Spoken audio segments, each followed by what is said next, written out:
Okay, so I'm ready. Thanks for coming. Let's pick up where we left off yesterday.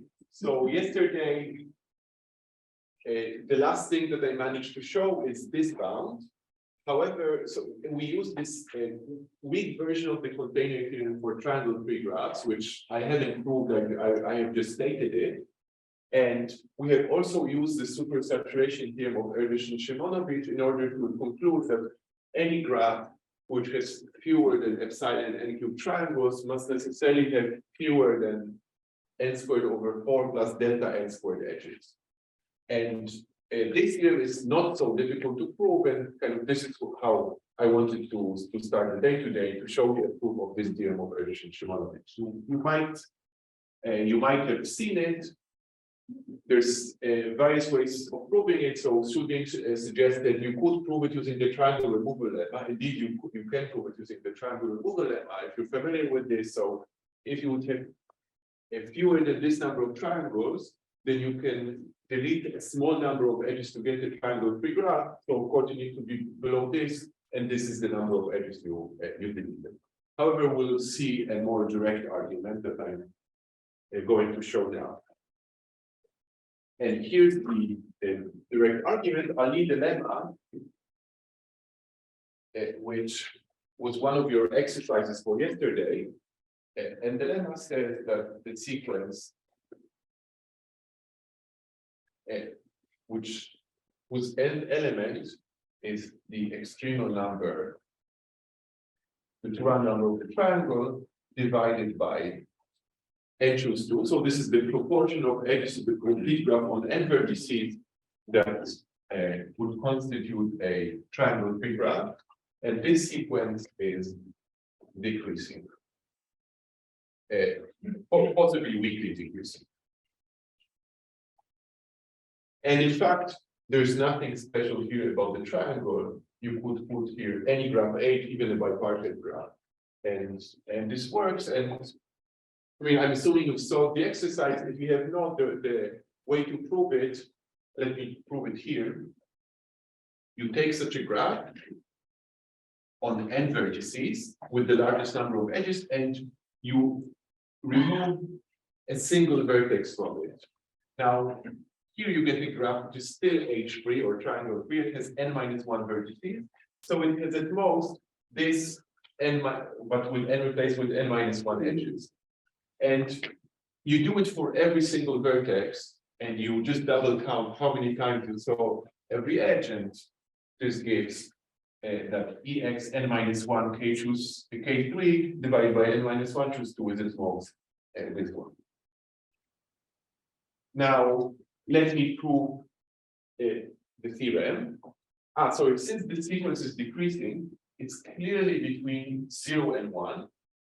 So if we have a decreasing sequence which is bounded, which means that it converges to a limit, and this pi of k3, or let me just write it by pi, this is the limit of the sequences and tends to infinity exists. In fact, we know that this limit is equal to 2.5 because we proved Mantel's theorem. But even if we didn't know Mantel's theorem, we could still conclude that the limit exists. It would be some number between 0 and 1. And let me now prove the theorem. So proof of the Erdős-Simonovich theorem. So for the proof, let's suppose that G has n vertices, and the number of edges of G is at least what we assumed it is. And note that since delta is positive, this means that the number of edges of G is strictly more than the extremal number, which means that we have at least one triangle. But we want to show that we have more. So in particular, G must contain a triangle. So we may assume that epsilon n cubed is strictly more than 1, because otherwise we proved it, and I will just use it to deduce that we can assume that n is somewhat large. We don't need it to be very large, but somewhat large. Now, the trick is to consider R to be a uniformly chosen subset of the vertex, the integers 1 to n, that has n elements. And n will be some function of delta. And we let x, it's a random variable, x will count the number of triangles in the subgraph of G, which is induced by the random set. So what we have here is we have this graph on n vertices, and we kind of pick a window of size m, and we look into this window and we count the triangles that are there. Now, we're going to estimate the expectation of x in 2 different ways. So first, in fact, we can calculate the expectation exactly, because x counts the triangles that we see in R. Now, every triangle in G, when do we see it in R? If and only if all the 3 of its vertices belong to the set R. And this is an if and only if. So the expectation will be the number of triangles in G. Each of them has the same probability of being seen in G. You would just need 3 vertices to belong to a uniformly chosen random subset. So we can just assume that these 3 vertices are 1, 2, and 3. They need to belong to R. Now, what is this probability? I mean, you can compute it. It's n over n times n minus 1 over n minus 1 and so on. But a nice way to think about this is the set R sees n choose 3 triples out of n choose 3 triples. And of course, no triple is preferred because it's a uniform random set times the number of triangles in G. Was this okay? Great. So now we have an expression for the expectation of x in terms of the number of triangles in G. In order to get a lower bound on the number of triangles in G, now it's enough to get a lower bound on this expectation. So for this, note the following. Any graph which has more than this number of edges, as we said, will contain a triangle. However, it will contain more than one triangle, because suppose that we have extremal number plus 2 edges. There is a triangle. I can remove one of its edges. I remove the triangle, but still I have more than the extremal number. So I can remove another edge. So sorry, there's another triangle, and I can remove this edge, and maybe now we have no triangles. But in general, the number of triangles that you're guaranteed to see in a graph is the number of edges, at least the number of edges minus the largest size of a graph on the same number of vertices without a triangle. So since this set has always m vertices, then this is the largest number of edges that you can see without a triangle. Every edge on top of it that belongs to the graph will contribute at least one triangle. So this is a lower bound on the random variable. So this is a random quantity. Now let's take expectations on both sides. So we learned that the expectation of x is at least the expected number of edges in here minus the extremal number. And this is a deterministic quantity because m is a fixed number. And what is the expected number of edges in G induced by R? I mean, it's exactly the same computation as here, because this is equal to the number of edges of G. What's the probability that an edge survives? It's the window seat n choose 2 pairs out of n choose 2 pairs minus the extremal number for K3. And okay, so now how we will use the fact that m is large and this sequence has a limit. Because what we can say is that if we take m sufficiently large as a function of delta, and we know that the ratio of this to m choose 2 goes to pi, at some point would be less than pi plus delta. So now if m, which is m of delta, is sufficiently large,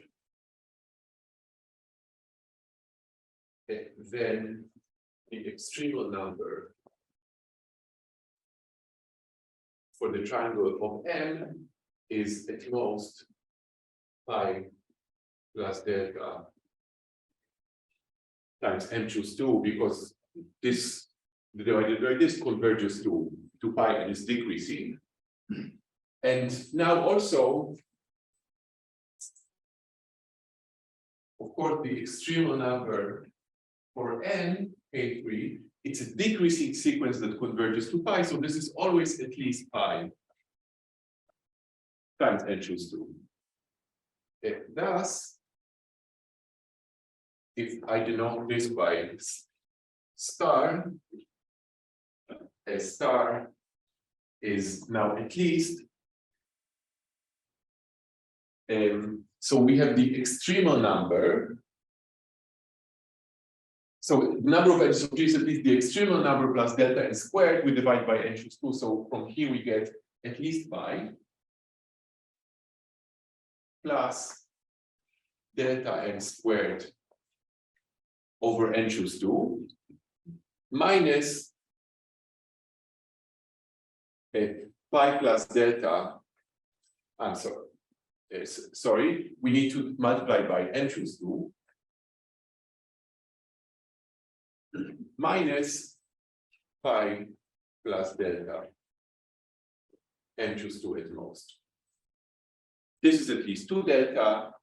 The pi's cancel, so here we have at least delta times m choose 2. And now the expectation is equal to this, and it's at least some constant, so know that n depends on delta, and only, so this is just some function that depends on delta, and this is also some function that depends on delta. So we get that the number of triangles in G is at least, we multiply by n choose 3 times some function of delta, which is positive. I mean, the exact expression is delta n choose 2 divided by n choose 3, but this doesn't, it's not so important. What it really is, it's anyway not explicit because we said that n is sufficiently large. And this completes the proof.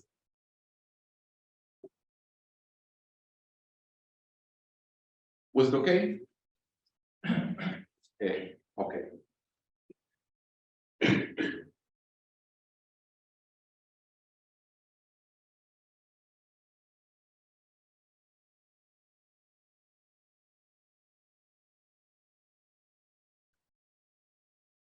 So this proof is something that I owed you from yesterday. And now, let me kind of recall what happened yesterday. What happened yesterday is, I think the first question that we introduced, we were interested in, is to prove a random analog of Mantel's theorem. We want to say that we want to determine conditions on the edge probability P, such that typically GNP doesn't contain a triangle-free subgraph with substantially more than half of its edges. And then we tried to prove it using two different union bound arguments. The first was just the union bound over all triangle-free graphs, and we said that this has no chance of working. And then we had a different argument which said that every triangle-free graph is contained in a maximal triangle-free graph. And this also didn't work because there were too many maximal triangle-free graphs. So we said, okay, let's get a better covering of triangle-free graph than just by maximal ones. And I wrote the statement of this weak container theorem for triangle-free graphs. However, we did use it to prove this, but somehow we interrupted this this discussion of the Turan theorem or the Mantel's theorem in random graphs. So now I want to come back to it and finally prove something using this weak version of the container theorem for triangle-free graphs. So this will be the next step. It's slightly more complicated than this. This is why I wanted to speak about this first.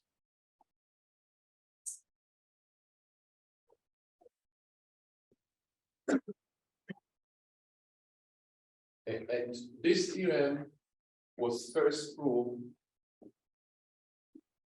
in just slightly weaker form by Frankel and Riddle in 1986. So it's the same paper that gave bounds on the number of vertices in a graph which is Ramsey for the triangle but doesn't contain a K4. So we will get to this Ramsey statement a bit later, but actually one of the first things they prove is the following statement: for every positive delta, there exists a K such that whenever P is at least K times 1 over root n times log n, then with probability tending to 1 as n tends to infinity, the largest size of a triangle-free subgraph of the binomial random graph GNP is at most p times what it is in the complete graph plus delta n squared p. So we can take delta as small as we want.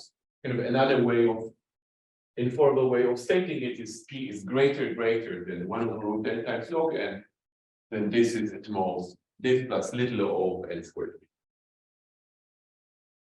And I'm saying that this is slightly stronger than the Frankel and Riddle theorem because Frankel and Riddle had, instead of this log, they had an epsilon in the exponent.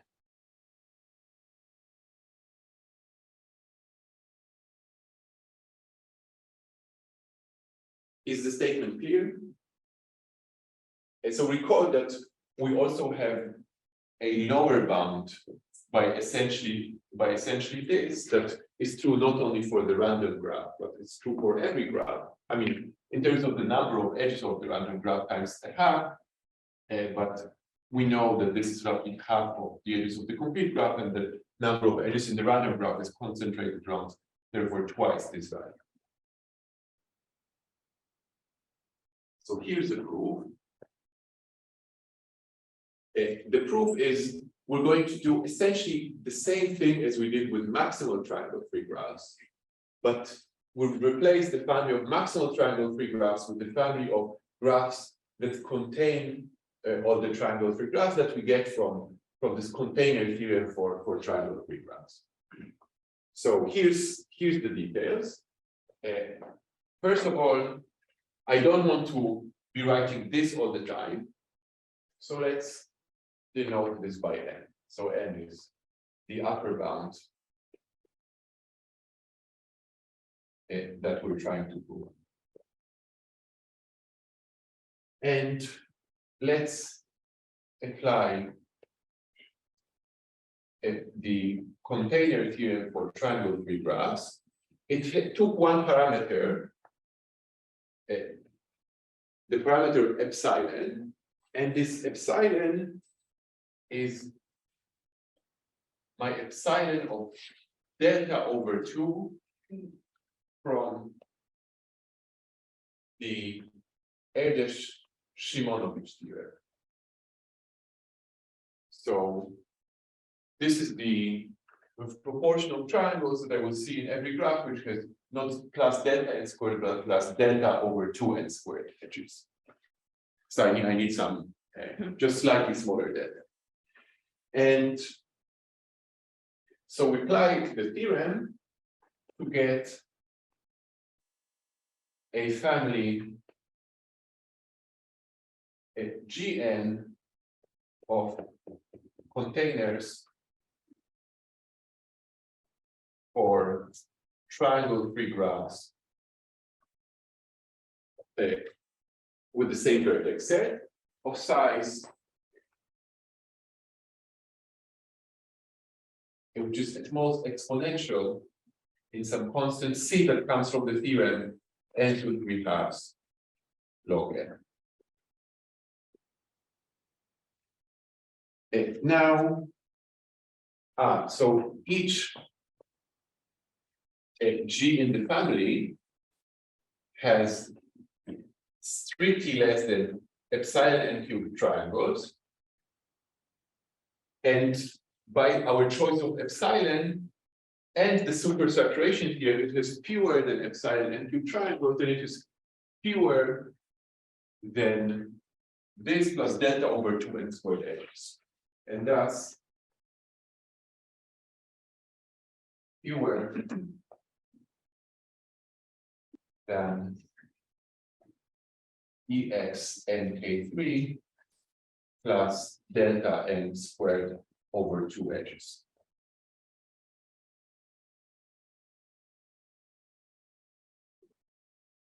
Now, here's the key argument. If G and P contains some F, which is a triangle-free subgraph with n edges, then this triangle-free subgraph has its own containing graph. Then F is a subgraph of G for some containing graph in Gn, because every triangle-free graph has its own container. Then it means that G and P intersection F, which is just F, because we assume that F is a subgraph of G and P, it must be contained in the intersection of G and P with the graph G, because F is contained in G. But since this has m edges, then also this must have m edges. So it follows that the number of edges that G and P has in this containing graph is at least m, which is the number of edges that of m. However, the G, this graph G has at most this many edges. So we expect that the intersection of G with G and P will have this times P edges, because it's just the binomial random variable with success probability P and this many trials. However, we assume here that the number of edges exceeds this by a delta n squared P over 2. And this is already unlikely by the Hofding's theorem. This is actually exponentially unlikely delta n squared P. Now, this is exponentially unlikely delta n squared p. It's similar to the case of maximal triangle free graphs. However, now we have the advantage that the collection of graphs G that we need to consider is much, much smaller. It's only exponential in n to 3/2 log n. So if Pn squared will beat that, then we'll be able to successfully run the union bound, and this is precisely what will happen here. But please, if you have any questions, I have now the time to raise the board, and please feel free to ask.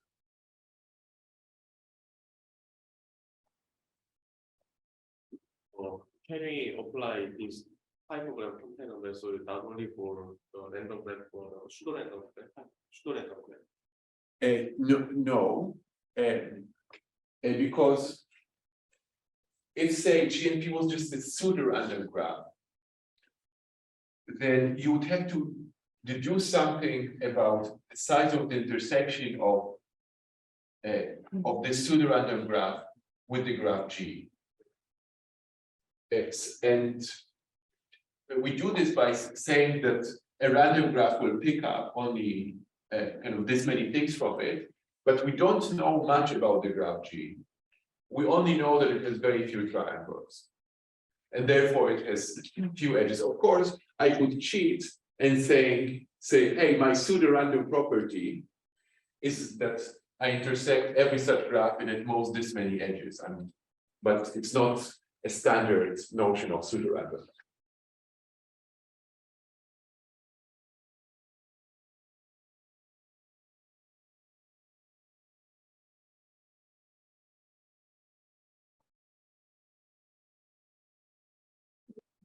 So thus, we bound now the probability of this event as follows. So this is the probability.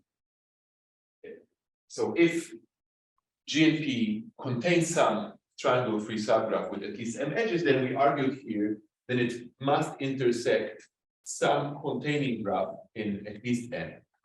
So there must exist one of the containing graphs such that the number of edges in the intersection of this graph with the random graph is at least n. And here we apply the union bound. So this is most the sum over all G and Gn of the probability that this intersection is at least n. And if this event is the same as the event that the binomial random variable, this many trials, success probability P is at least m. However, the expectation of this m is equal to, at least the expectation of this binomial random variable, so which is E G times P plus an extra delta n squared P over 2. And by what we stated yesterday, and I'm sure you all have proved in the afternoon, this probability is already exponentially smaller than n squared P with some constant that depends only on delta. So therefore, this is at most the length of the sum times some positive constant depends on your delta n squared P by obvious theorem.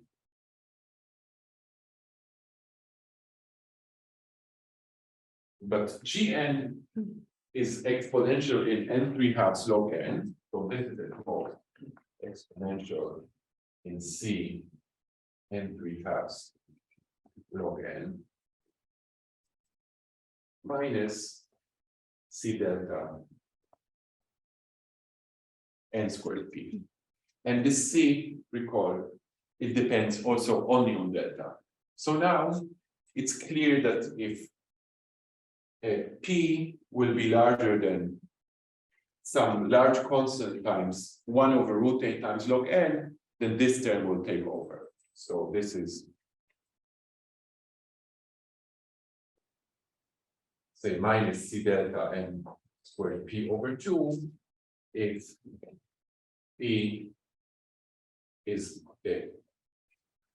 greater than some K 1 over root n log n for some K which depends only on delta. I mean, through little c delta and big C delta, but in the end only on delta. And that does it.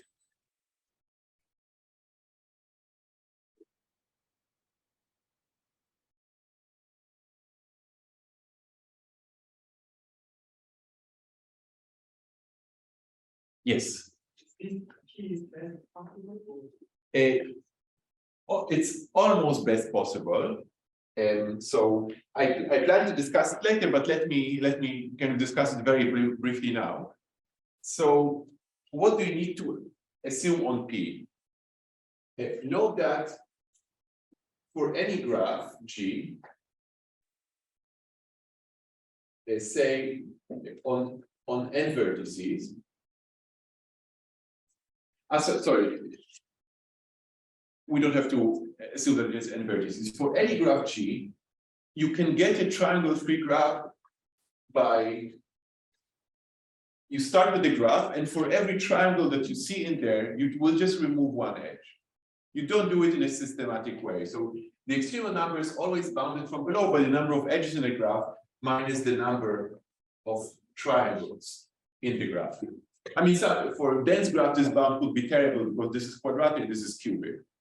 However, for sparser graphs, it becomes better and better. Now, if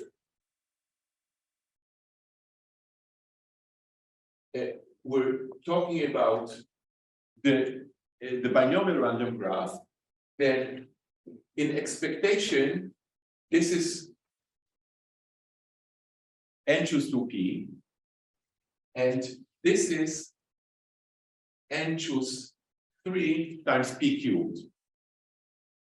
Now, if this term will be much smaller than that, then you can make the graph triangle-free by removing tiny, say 1% of the edges.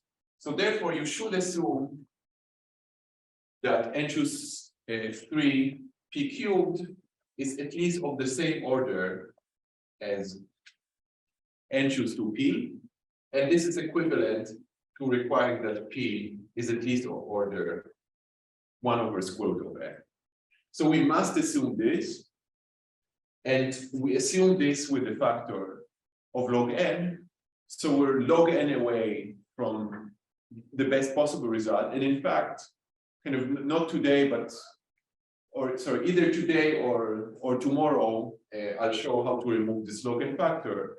And this is why I call the previous container lemma for triangles graph the weak one, because the strong one will allow to get rid of this log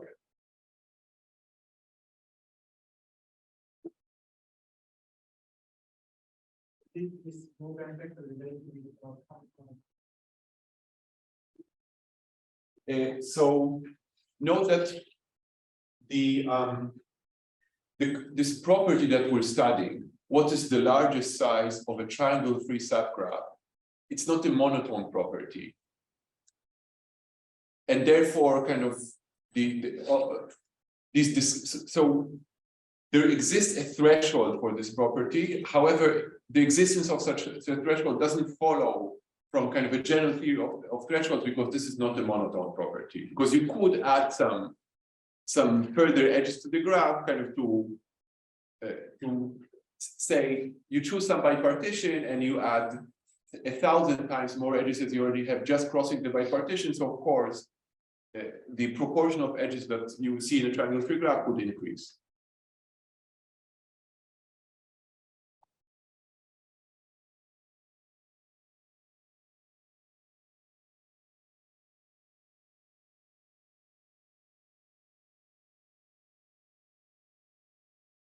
So now for my second illustration, I'll deduce the result of Riddle and Ruchinsky about Ramsey properties of random graphs. So as you might remember, I tried to give you some motivation or some monetary incentive to study Ramsey properties of GNP, because there were several monetary prizes of $50 or $100 for showing the existence of a K4 graph, which is Ramsey for the triangle and has not too many vertices. So if you did the following in the 1980s, then you would have been $100 richer. But since we're in already 2020, this is not the case. And now we also have a shorter way of proving it. So what I'll prove now is a special case of a more general theorem of Riddle and Ruchinsky,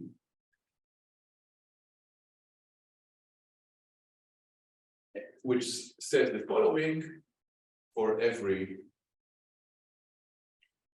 number of colors R, there exists a positive constant K with the following property. If we assume the same thing about P as in the previous theorem, then with probability n equal 1 as n tends to infinity, however you R-color the edges of GNP, you will see a triangle in one of the colors.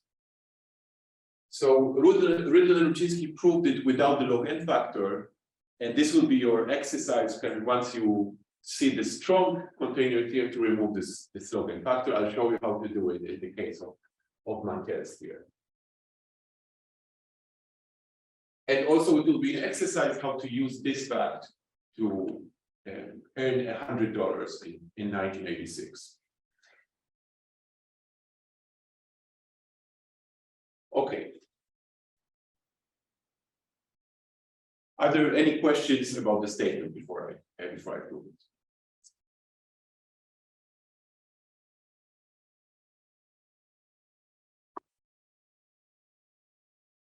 Maybe since we agreed on a 5-minute break somewhere in the middle, this will be a good time for the break, because otherwise the break would happen in maybe 25 minutes. So let's take a breather until 15 to 11, and we'll take it on from there.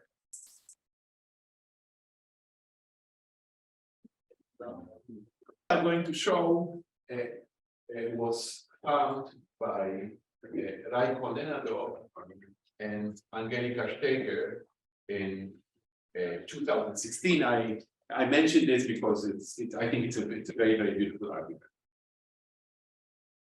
So here's how it goes.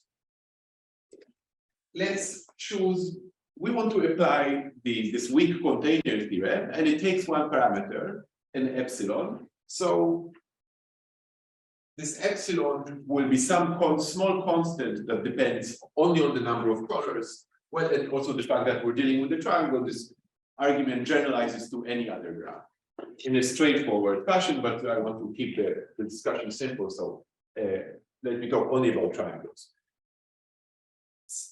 So let epsilon be constant and apply the container lemma for triangles with this epsilon. When we apply it, we get the family of containers to get Gn, a family of containers for triangle-free graphs with n vertices.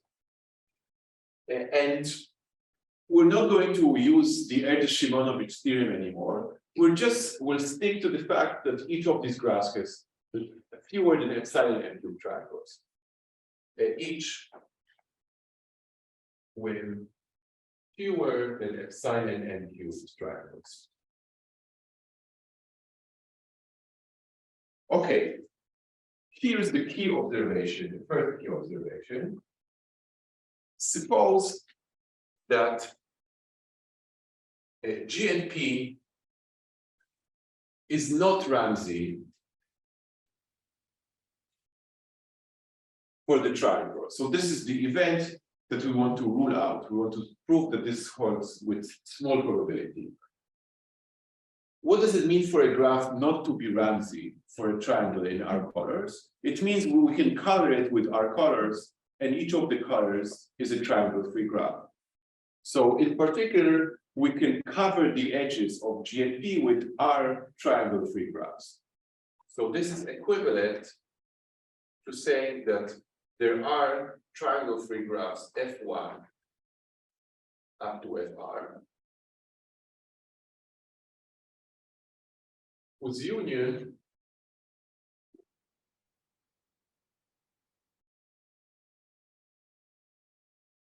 is our G and P. Now, but if we can cover G and P with our triangle-free graphs, then also the containers for these triangle-free graphs will cover G and P. Maybe there will be more than the G and P itself, but certainly they will cover its edges.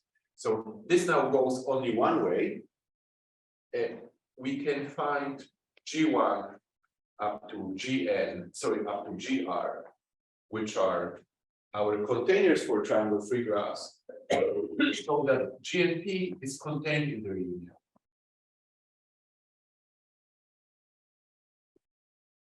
And it turns out that this is unlikely. Why is it unlikely? You cannot cover the complete graph on n vertices with our triangle-free graphs.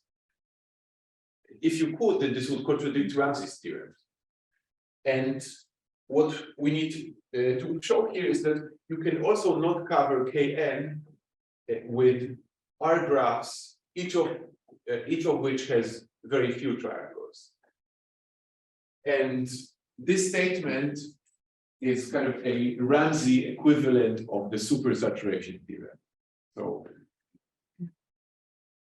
one way of phrasing it is to say that if you R-color all the edges of the complete graph on n vertices, then in at least one of the colors, you must see cubically many monochromatic triangles. This is sometimes referred to as Ramsey multiplicity type of statement. So you might have heard of Goodman's bound, which says that if you two-color the edges of Kn, then you will see at least as many monochromatic triangles as in a random coloring up to a lower order term. And what we're going to prove now is kind of some version of it for more colors.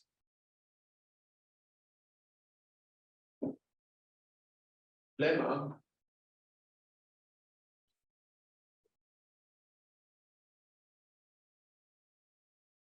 there exists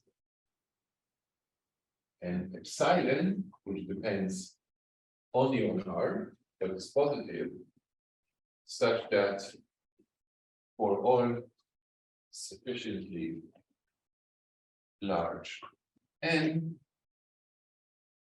the following holds.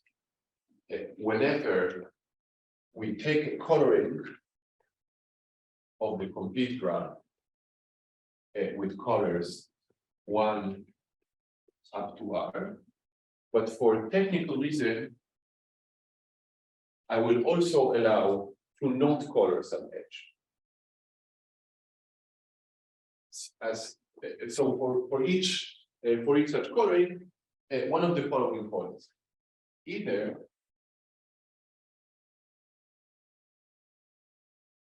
for some I, the graph, sorry, for some I among the regular colors between 1 and R, the graph of edges colored R has epsilon n cubed triangles. And the second possibility, so or the graph of edges that we did not color, we colored them 0, has at least epsilon n squared edges.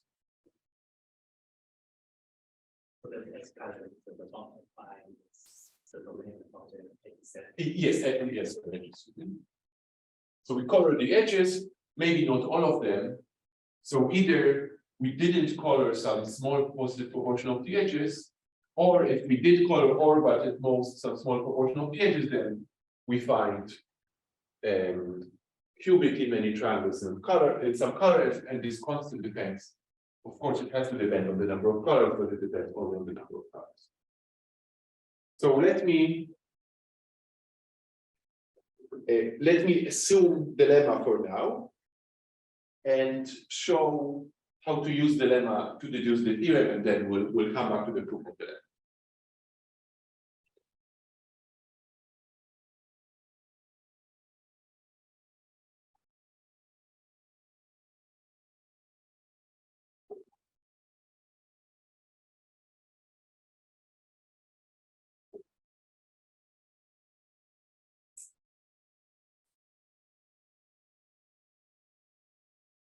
So if G and P is contained in the union of G1 up to GR, then note that this is equivalent to saying that it has empty intersection with the complement of this graph. So this means that G and P doesn't have any edges in the complement of the union.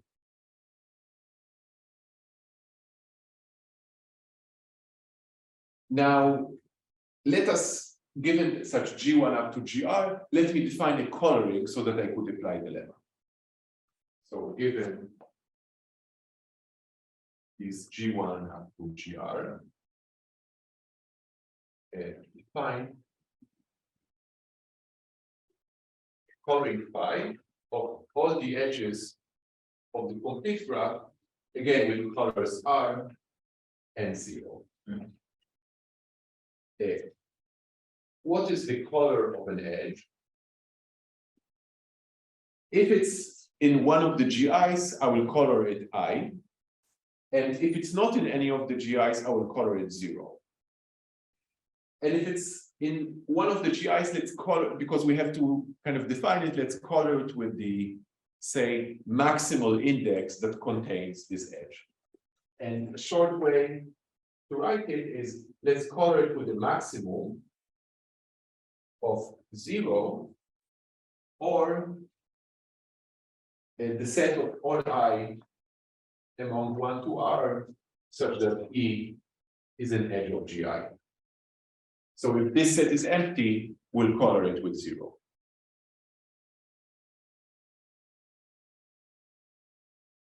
And note that this, of course, implies that the edges colored I are contained in GI, and the edges colored 0 are precisely the non-edges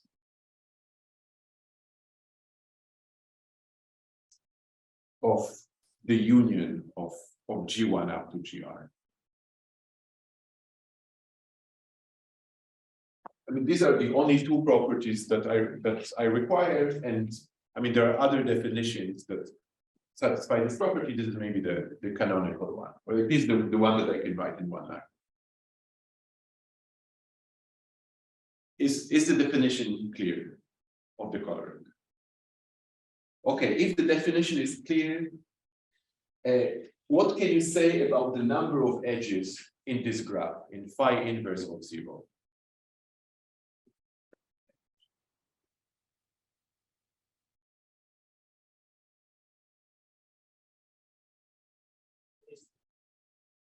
It needs to be at least epsilon n squared. And why? The lemma says that if it doesn't have epsilon n squared edges, then one of the colors between 1 and R must have at least epsilon and cube triangles. However, this graph is a subgraph of GI, and GI itself has fewer than epsilon and cube triangles. So each of these graphs has fewer than epsilon and cube triangles. So the lemma says, so it must be that the positive proportion epsilon and squared edges do not belong to any of the GIs. So since each GI has fewer than epsilon and cube triangles, the lemma says that in the color 0, we see at least epsilon and squared edges. And now we can finish the argument, because what is the probability that G and P intersects this in the empty set? Well, it's precisely 1 minus P to the number of edges in here. But the number of edges in here is epsilon n squared. So we get a bound on the probability of this event happening, which is 1 minus P to the power epsilon n squared, which is at most E2 minus epsilon n squared P. And then a very similar computation to the one before will show that we can union bound over all of the sequences GI. But let me now go through the details.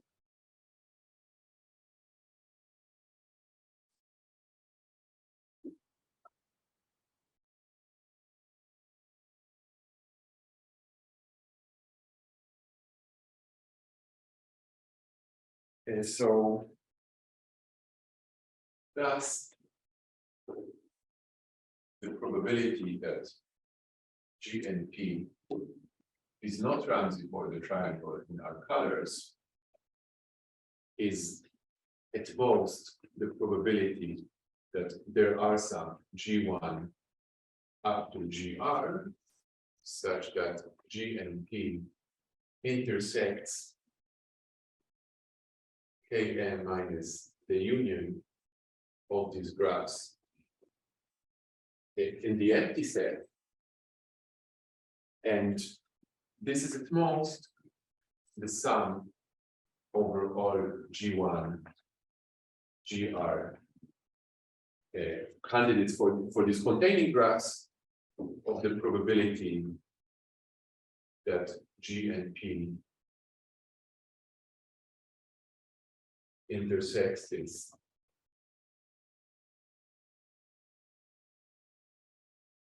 in the empty set. However, this probability now for fixed graphs is precisely equal to 1 minus P to the number of edges in this graph,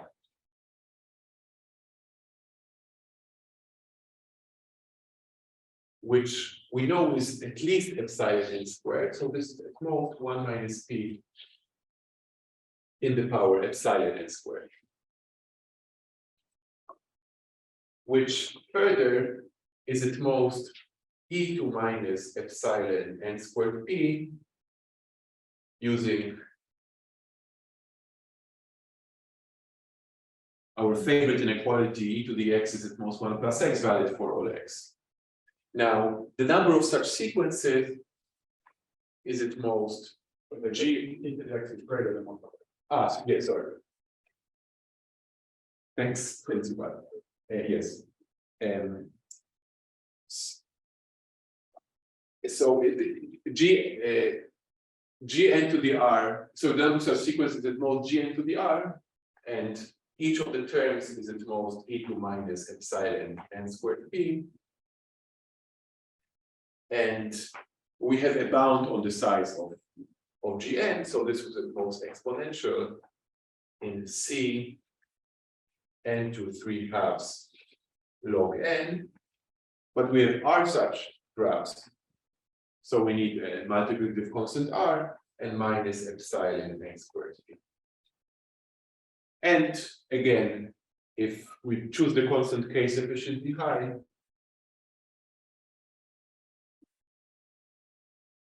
depending only on r, then we get the desired conclusion. So minus this small embarrassment, the proof is complete.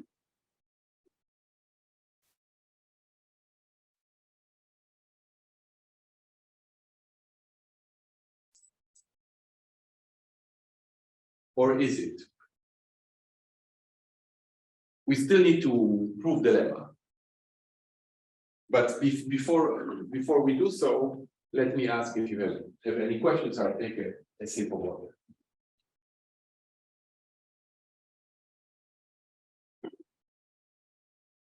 Is it possible to fix the steps to in the first column find the triangle and second column find the K4 and so you can the same argument change the So the answer is yes and no. You could run the same argument by saying that if you run over all G1, which are container graphs for triangles, and say G2 container graphs for K4s. However, now the number of them will be product of the two, which will be dominated by the maximum one. Which will the number for K, the larger the graph, the denser the graph, the more containers will be here. So you will be able to prove it for some P, which depends on K4. However, the optimal value of P4, which this is true, is kind of somewhere in between what you expect for K3 and K4. And this is the topic of asymmetric Ramsey properties of random graphs. And the threshold for this is not yet known. So there is a conjecture called the Koihakawa-Kreuter conjecture. And the conjectured one statement is proved using also a similar method, but necessarily a bit more complicated. And the zero statement is still open. Yeah, you're welcome to talk to Yuval or myself in the break, because it's something that we're actually working on at the moment.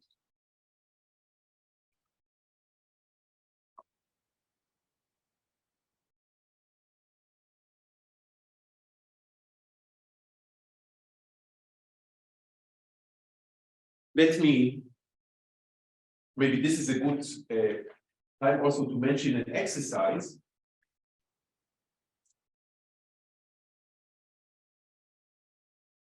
Prove that there exists a graph G that doesn't contain a K4, but is still Ramsey for the triangle.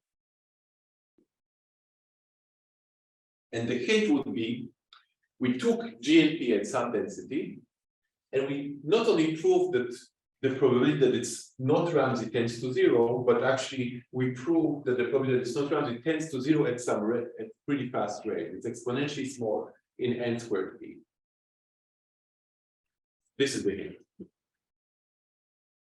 I don't want to hint too much because I don't want to ruin the fun. Okay.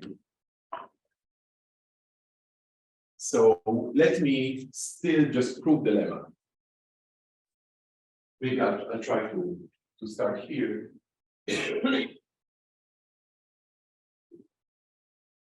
And not to race to what I've just written. The proof will be essentially the same idea as we will use for the proof of the supersaturation. So it's a kind of very flexible argument with some necessary modifications. Again, we will take some m, which depends only on r, and more precisely, it's some n such that the complete graph on the m vertices is Ramsey for the triangle in in our colors. So for example, we can take the Ramsey number, we could take something larger. And again, we let R to be a subset of the vertices with precisely n vertices. We choose it uniformly at random. So the proof starts exactly as it started before. And now let's define some random variables.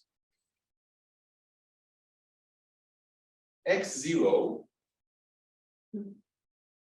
will be the number of edges that we colored 0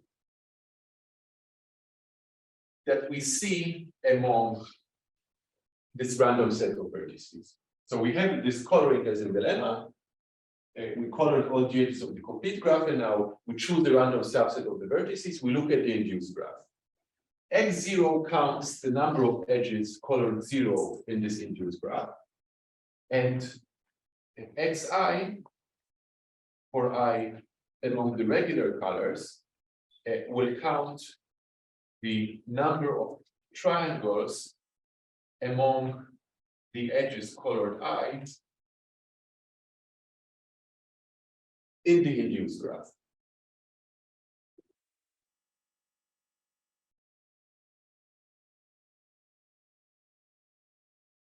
What can you say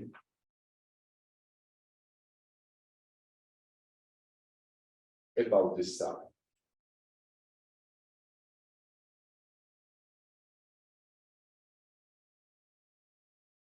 Or more precisely, can this sum be 0?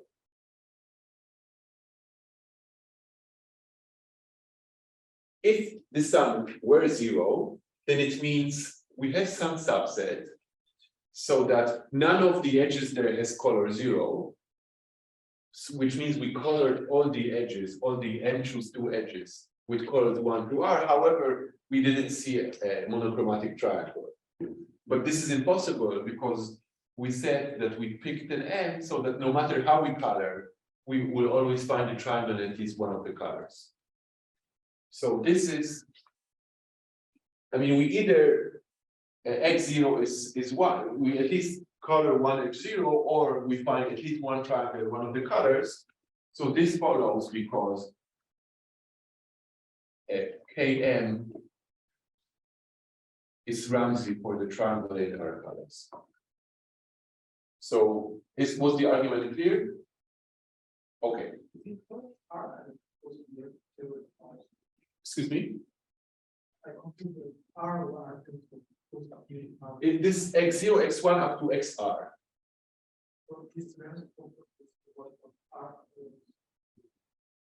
So if you're familiar with the proof of Nenadov and Steger,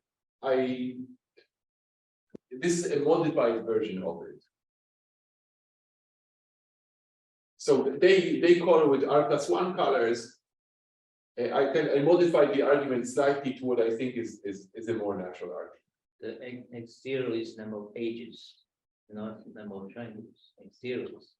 X0 is the number of edges, and xi is the number of triangles. Yes. Yeah, it's a slightly different argument. Okay. So we have that. So of course, if it happens always, then it's also true for the expectation. But we can calculate these expectations the same way as before. So as before, what is the expectation of x0? So please don't be shy.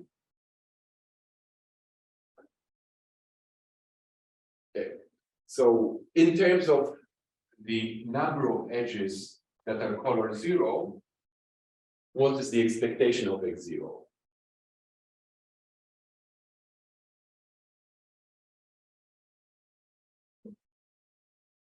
So this is the number of edges colored 0 in Kn, and we take a uniformly chosen random subset of n vertices, we look at the induced graph. So, and the question is, what is the expected number of edges that we see there?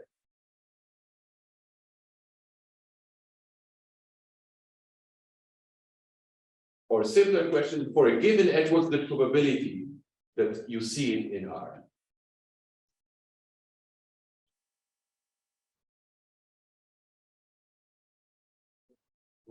Yes, n choose 2 over n choose 2, because in the window we see n choose 2 pairs, and in total there are n choose 2 pairs, and none of them is preferred.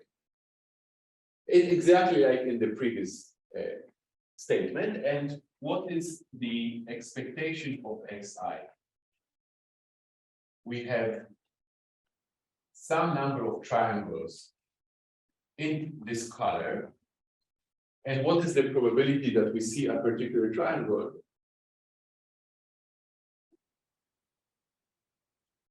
It's, as before, n choose 3 divided by n choose 3. Now, linearity of expectation, we have r plus 1 random variables whose expectations, some expectation of the sum, which means sum of the expectations at least one. So it must be that at least one of them has expectation at least 1 over r plus 1. So there must exist some I between 0 and r such that the expectation of xi is at least 1 over r plus 1. Just by pigeonhole principle. And if it's x0, then we get a lower bound on the number of edges as some positive proportion of n choose 2. If it's xi for I at least 1, we get a lower bound on the number of triangles, which is some constant times n choose 3. So either there are two possibilities. If I is equal to 0, then we get that the number of edges in color 0 is at least 1 over r plus 1 times 1 over n choose 2 times n choose 2. And if I is at least 1, then we get that the number of triangles in color I is at least 1 over r plus 1 times 1 over n choose 3 times n choose 3. Yes, I'm sorry for squeezing it into the corner, but I didn't want to move it to the other board for presentation purposes.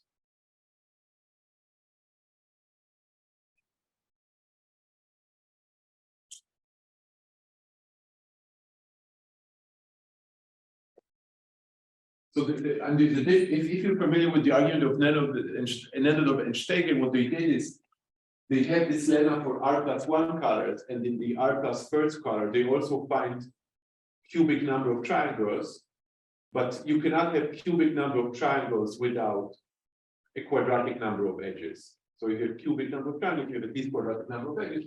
I prefer this argument because it could be, I mean, in some alternate reality, that the Ramsey number for r colors will be finite, but the Ramsey number for r plus 1 colors will be infinite. And then the argument of Nenov and Steger wouldn't work, but this argument would still work. Of course, I mean, it's not how the world works, but philosophically, I think therefore this is a slightly more natural argument.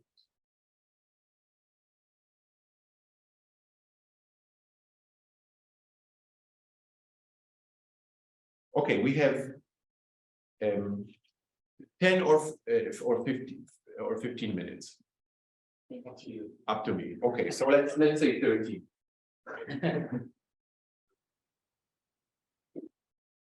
So now I want to go back to discussing the optimality of assumptions, and I think maybe this will be a good place to stop, so that tomorrow we could start with kind of the strong version of the container lemma, which would allow us to prove the three theorems that we have proved so far under optimal assumptions. So optimality of assumptions.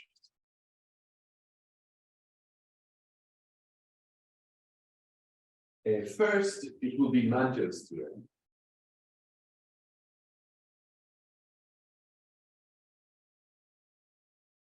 So we've already briefly discussed it, but so we want to ask kind of for what P should we expect that in a random graph, the largest triangle-free subgraph will have no more than roughly half of the edges. And the argument goes as follows. We must assume that P is at least some constant times 1 over square root of n. And this is because suppose that P is below this threshold. And then we have that the expected number of edges in GNP is n equals to P, whereas the expected number of triangles is n choose 3 PQ, which is equal to at most n choose 2 times P, and what I left out is n at most np squared over 3. It would be equality if I wrote n minus 2. However, this by assumption is at most c squared over 3. Which means that if now c is small, then the number of triangles is only a tiny proportion of the number of edges, at least in expectation. So in expectation,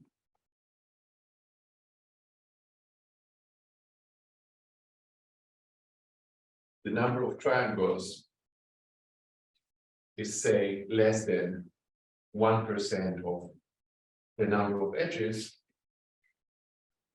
if C is smaller than some constant that depends on this 1%. But as we said before, that for any graph, you can form a triangle-free subgraph by removing arbitrarily an edge from every triangle. And therefore, if we know that the number of triangles is significantly smaller than the number of edges, then we can delete, say, 1% of the edges and kill all the triangles, and then we're still left with 99% of the edges. And we're triangle free, but we want to prove that we need to delete at least half of the edges. So this would give a contradiction. I mean, to make this argument rigorous, we would have to show that the number of edges is concentrated around its expectation, which we know, but also that the number of triangles is concentrated around its expectation, which is also not difficult to prove, but maybe this is not the best use of my time to do it. To make it rigorous, you prove concentration here or concentration here, or alternatively, we could settle for a weaker statement by Markov's inequality with probability at least a half. This would be at most 2% times the number of edges, so we would fail with probability at least a half.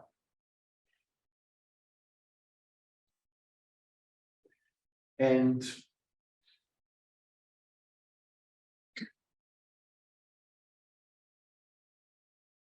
perhaps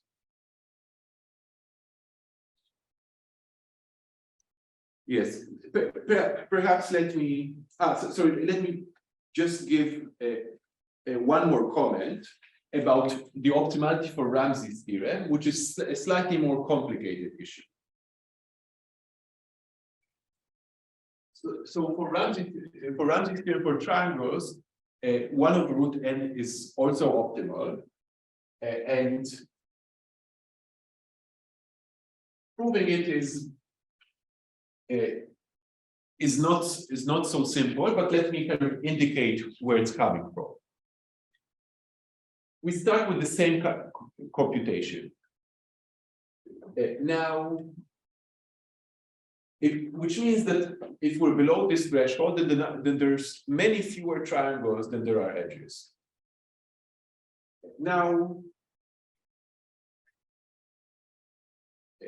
we want to show that under this assumption, typically you can say two color the edges of G and P so that no triangle will be monochromatic. Suppose I will try to color the edges one by one, and I arrive at an edge which is in no triangles. If an edge is in no triangles, I can just color it red or blue, however I want. If the edge is in just a single triangle, then in the worst case, I've already colored these two, and I can still color this red. I will only run into trouble if I have to color an edge, and none of the colors is available. Now, since the number of triangles is kind of much smaller than the number of edges, then an average edge, on average, an edge is in fewer than one triangle. So kind of most edges we will be able to color. However, there will be edges who will be in as many as logarithmically many triangles. So you cannot just do this. And also, here's kind of the real difficulty. This graph appears in Gn constant over root n with positive probability, meaning bounded away from 0. You can still color it without seeing triangles, but there's essentially one way to do it. You have to color this 5 cycle red and this 5 cycle blue up to isomorphism. This is the only coloring that avoids triangles. So any arguments, so we can color 99% of the edges, there's still 1% of edges that are problematic. And among these 1% of the edges, we will see that. So the kind of the argument to color the remaining 1% of the edges is a bit more complicated. There's a proof of this, so it would take maybe 10 pages and 3 hours to explain it. The paper of Nenadov and Steger that I mentioned contains a relatively short proof of this diagram, which was proved in Rudin and Ruczynski, and also Eden Cooper-Wasser, who's my great PhD student, and myself have recently posted a paper which also contains a short proof of this statement. So if you're interested, I can refer you there. And after this shameless advertisement, thank you for your attention, and let's go for lunch.